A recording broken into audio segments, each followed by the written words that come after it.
Hi everyone. I just uploaded a few pin videos where I promised you that after I uploaded those videos, I would then move on to the rest of my collection. However, I have many other pins, princess pins, that I have not put away into my collection yet because I've just received them through trades or I've just purchased them. So I figured that I should show you those haul style before I move on to the rest of my pins. So I'm going to start with these designer collection pins that sort of just came out, and I wasn't planning on picking these up. Truth be told, I was not a huge fan of them, but I was in Chicago and they were in the Chicago downtown, not the one on Magnificent Mile, but the one sort of 20-30 minutes from there. I can't tell you exactly where because honestly I was just sort of walking around and they were in stock, and I know that they were not in stock online, so I just picked them up. I know they've since been in stock in some other stores around the country as well.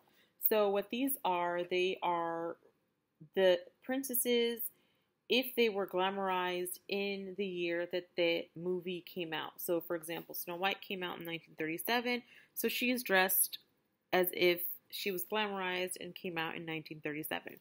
So there's Snow White, Cinderella for 1950, Ariel for 1989, and the second box is Belle for 1991, Jasmine for 1992, and I believe this is Tiana, yep, for 2009. So these are the pins that came out for this designer collection. And while these were the pins, this is not just all that came out. I mean, they came out with makeup and everything. And from what I saw online, the makeup was just, everything was sold out. So if you want to get your hands on that, good luck. Now, this is an old set that I purchased online. It was online and at Epcot for years and years. And I kept wondering to myself, should I get it? Sorry for the glare. I'm sure you know how this set looks. But it has 11 pins. Many of them are princesses. There's also the Fab Five and Alice. And they each represent a part of the world. And I kept saying to myself, should I get it? Should I get it? Should I get it? And I said, no, they'll always be there. And typical me, as soon as the pin disappears, I want it. So I tracked it down for the lowest price that I could find, and I purchased it. So I have those pins as well. Some other pins that I bought were these from Tokyo. So these, to me, are absolutely gorgeous pins. They're stained glass, and some of the prettiest stained glass that I've seen. Now, what's interesting about these pins, and I hope you can see them, see if I can move. So, for example, Cinderella, it's the carriage, and then it's Cinderella herself. I don't know if that'll... Jeez, guys, I'm sorry about that glare. Yeah, it's Cinderella and the carriage, and it's two pins actually separated by like a bolt there, and the pin backs are really long. So I'm going to just take these off to show you. That's how long the pin backs are, almost like needles. And there's a hole right there, and there's two prongs. So you could either have Cinderella like this, or you could have Cinderella like this.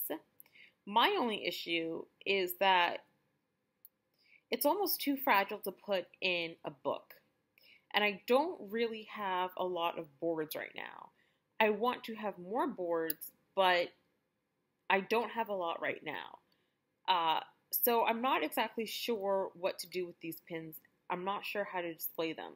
So if you have these pins or you have thoughts on how to display them, please just tell me, because I don't know how to do that. I don't want to just keep them in a box. So please just tell me how to do it without breaking it. That would be great. So that was Cinderella. and I have Rapunzel in the boat.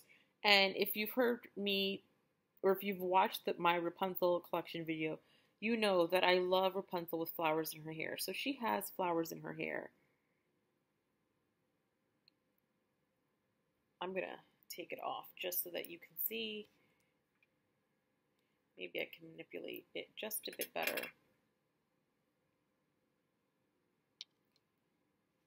Yeah, so that's Rapunzel. She's got a yellow and a pink flower in her hair. She's also got 2 prongs at the back. And this is the boat that it comes with. So I suppose you could do it this way, but that would look weird. So I'm doing it this way. I would love to put this on the page with my Rapunzel collection, but don't know how to do that without breaking it.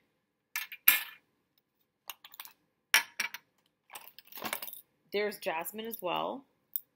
Jasmine is not separate. You cannot separate Jasmine. So she hangs on the top by a dangle. To me, that seems super, super fragile. And this butterfly seems very fragile. I don't think this butterfly comes off. To me, that butterfly is soldered on. But there are 2 prongs in the back. I'm not quite sure how to display her as well. And the last one I got was Ariel. She's sitting in her seashell. It's my least favorite of the collection, but I still really enjoy it. And I think they have a couple more. I know that they have Tinkerbell and maybe 1 or 2 others. So, let's see. Going with this, I'm just going to go with the most modern pins that I've recently got. And they were from the Park Pack 3.0, and it was from A Sword in the Stone. Now, I'm going to keep them because they're beautiful pins. I think I'm going to keep them, but I'm not a huge fan of the movie. And in fact, I had a beautiful Sword and the Stone pin. It was from the Date Night Mystery Collection, which was a limited release, and it was a chaser. It was absolutely beautiful, but I traded it. So I might trade away some of these. This one is the one in the middle. My normal complaint is that the middle scene is too dark, but I absolutely love the frame, the sword, and whoever this little character is, the owl. I definitely will keep this one. I like this little guy as well. It's the pin-on-pin one.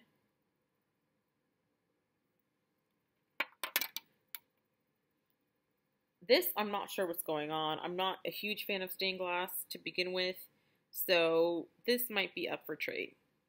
So I guess I shouldn't have said that these were all princesses because Sword in the Stone is not princess. So, my mistake. So, I actually do have quite a few more, so there's going to be a haul right after this one. Take care.